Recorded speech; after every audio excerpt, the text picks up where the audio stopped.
Have you ever wondered why some books become bestsellers while others basically fade away into obscurity? In a lot of cases, it's not great writing, although that does help.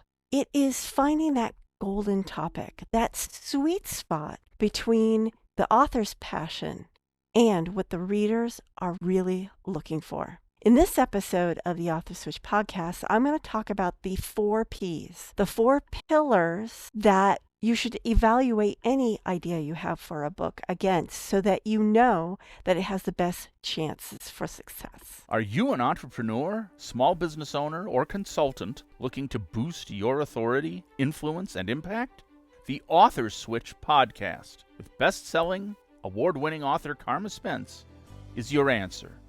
Tune in for actionable advice, powerful strategies, and engaging interviews to turn on your author switch and take your business to the next dimension.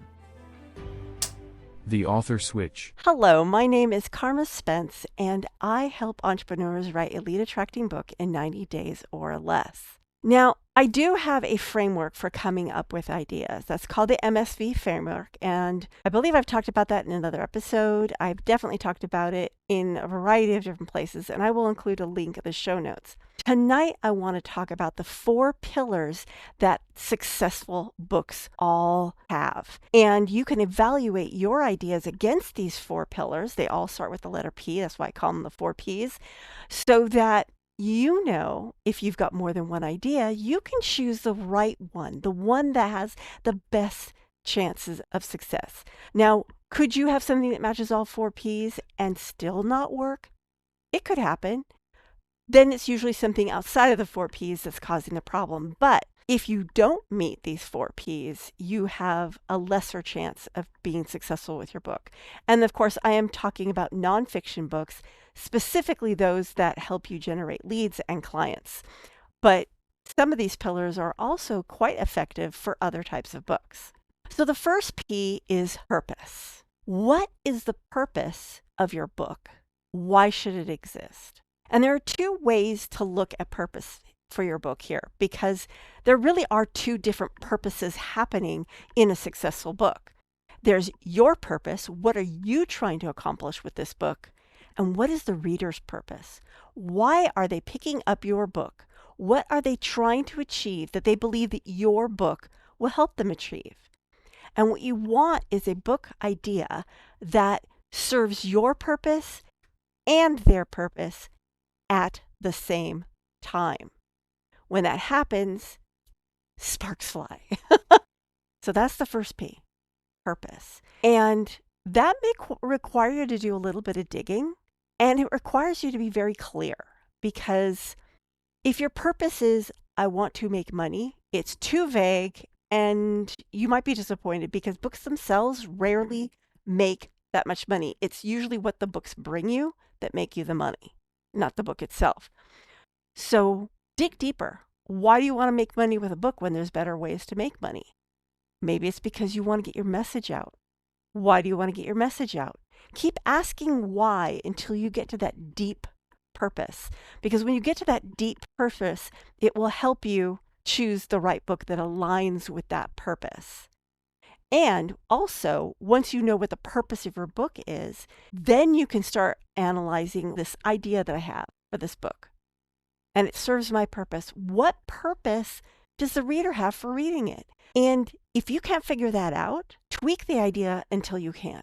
Because the book itself has no purpose if you don't have a purpose for the book and the reader doesn't have a purpose for a book. Now, does it have to be a deep, abiding purpose? No. People pick up books because they want to be entertained. That's not life-changing.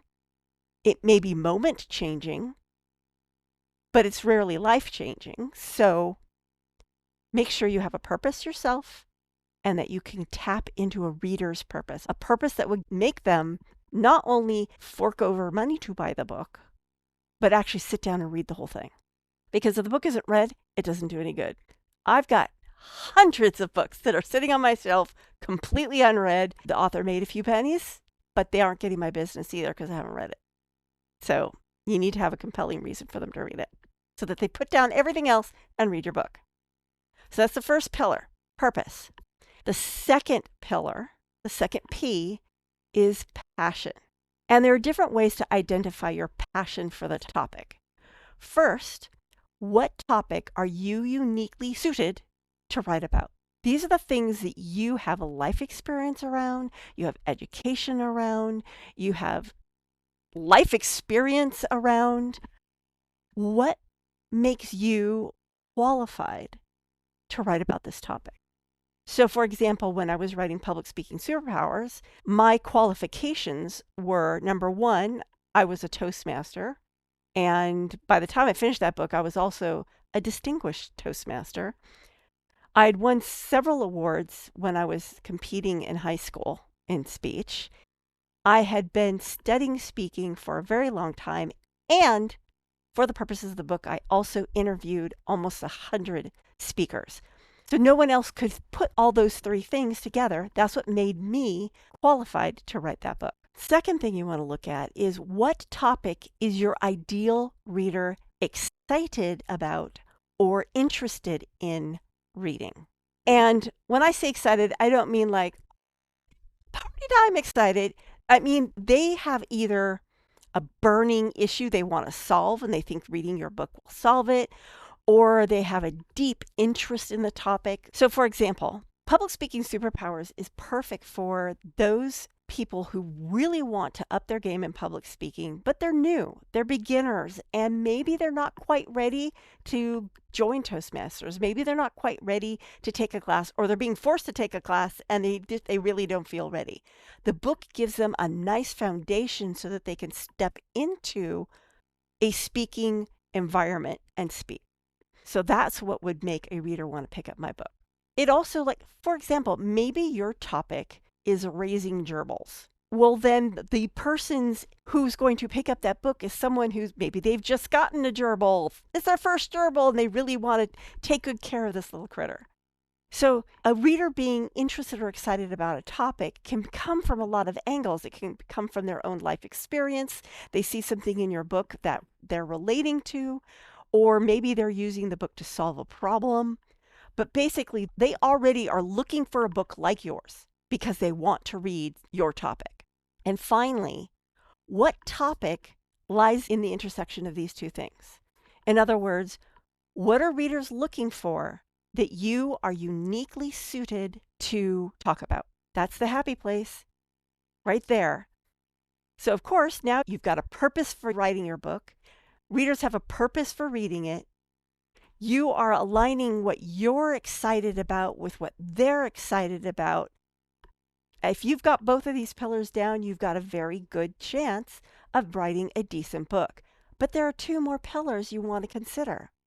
And the next one I call possibility. This means that once you've got your idea, you want to validate it. You want to make sure, am I just saying, well, this would be a great idea and I think readers will want to read it? No, that's not good enough. You need to actually go into the world and validate your idea. And actually in my MSV framework, I actually walk you through a very specific validation methodology because you need to identify, is your idea marketable? Will your book be marketable? And the way that you figure this out is you do topic research. What topics are people actually interested in and looking for information on? And you want to do a little bit of competitor research. And hint, if there are no competitors, you've got a problem because people probably aren't looking for that book. You want to have other books that are on a similar topic. Now, if you've seen my latest book that's going to be coming out in January, it's all about how to come up with an idea. When I did the research, I didn't find any competitors. So that should have been a red flag for me not to do the book. However, that book is the linchpin of a series. And so strategically, I have to have that book, whether readers are going to read that book or not. More than likely after I market it, they will. But if that was going to be my only book, I would have just stepped aside and gone with a different topic. So the only time you're going to write a book that your validation, your research shows people aren't interested in is if it is part of something greater and it's key to it. Because the other books that I'm going to be writing, won't have a good foundation unless this first book is written. So I just wanted to give you that caveat. So now you've got 3 pillars: purpose, passion, and possibility. And if you've got those 3 pillars, it's highly likely that you are going to be writing a successful book. However, if you want your book to sell well now and moving into the future, you need to consider the 4th pillar. And I call that peerless. You need to make sure that your book contains information that readers can't find anywhere else. So how do you make your book unique? Well, for one, you have your perspective. No one else has that perspective. And no one else is going to have that perspective because they aren't you.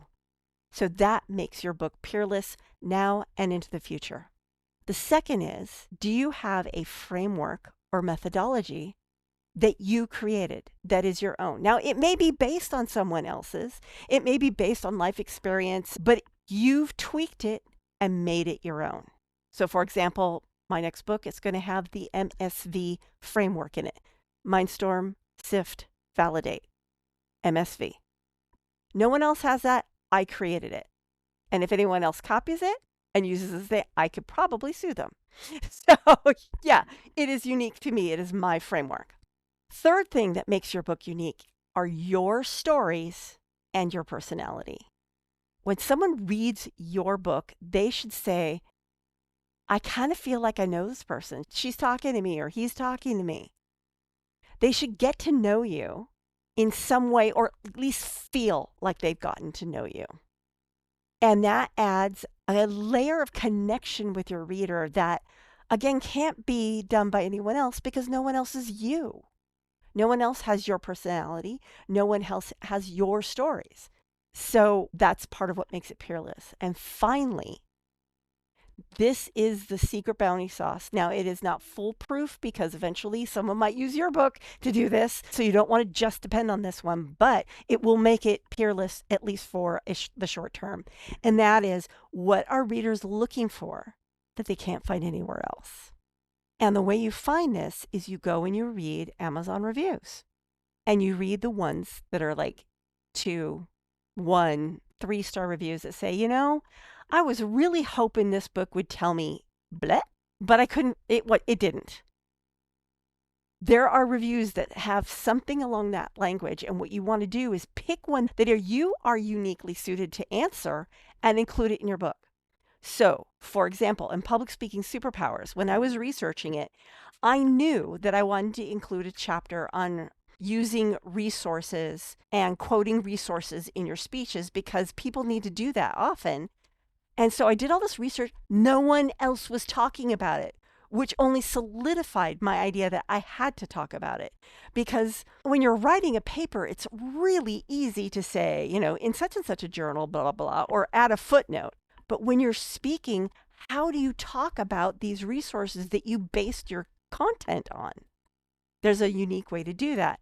And that information is in my book and in no one else's. So now you've met the 4 pillars: purpose, passion, possibility, and peerless. What's left? You need to understand what your readers want, because your book needs to include 2 things from the reader's perspective. It needs to address the elephants in the room, and that is, what are they expecting to find? Now, that could mean that you include the same topics that everybody else is including because you need to mention them. Or it could say, everyone's talking about X, but they're dead wrong.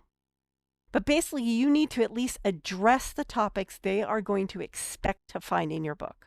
Whether you debunk it or you just mention it in passing, you need to let them know that, I actually do know this topic.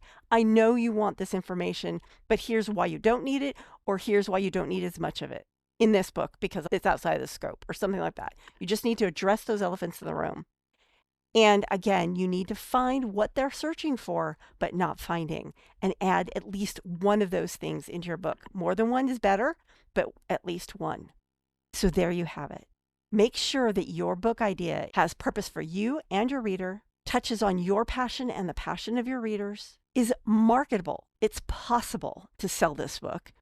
and it's peerless. It has content that people cannot find anywhere else. And it also addresses the elephants in the room. Once you know your book has all those things, you are well on your way to writing a best-selling book. So if you are ready to write your best-selling book that will build your authority and attract leads, then let me know. Drop a comment on this post, and I will send you the quick start guide for writing an authority-building short book. This is Carma Spence with the end of this episode of The Author Switch, saying ciao for now. If you've enjoyed this episode of the Author Switch podcast and would like to show your support, there are a few ways that you can do that. First, I encourage you to subscribe to the podcast so you never miss an episode. Additionally, leaving a rating and review would greatly help me reach more listeners and continue providing valuable content. To stay up to date with the Author Switch podcast and gain access to additional information on amplifying your authority, influence, and thought leadership through books, you can follow me on LinkedIn at Carma Spence. For those interested in catching up on previous episodes, including those no longer available on podcast platforms, you can find them all at authorswitch.com/episodes, where you can choose to watch or listen to them at your convenience. Thank you so much for your support and for being a part of the Author Switch community.